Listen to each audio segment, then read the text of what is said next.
उबलते पानी में बोनलेस चिकन नमक डालें और फिर कमाल देखें। ना ही ये चिकन शामी है और ना ही चिकन का सालन, लेकिन जो भी बनेगा ना आपके घर वाले मज़े ले लेकर खाएंगे। 1 कप पानी डाल देंगे, पैन में उबलने के लिए रखेंगे। बोनलेस चिकन 300 ग्राम डालकर नमक डालकर इसको 12 मिनट के लिए उबाल लेंगे। चिकन को ठंडा कर लेंगे, इसके रेशे बना लेंगे। उबले हुए आलू हैं, इसको मैश कर लेंगे।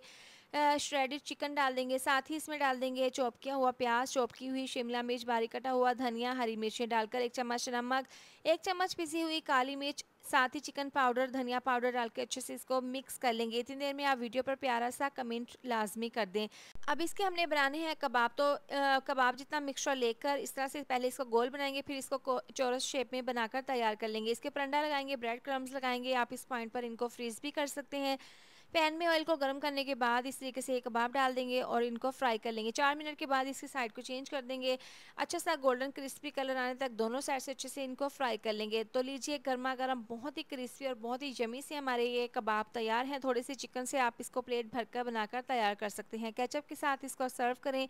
ये ऊपर से क्रिस्पी और अंदर से बहुत ही ज़्यादा यमी बने हैं। आप इनको बनाकर फ्रीज कर सकते हैं। अचानक से मेहमान आ जाएं या फिर बच्चों का लंच हो, फटाफट से निकालें, इनको फ्राई करें। बहुत ही मज़ेदार से हमारे ये कबाब बनकर तैयार हैं।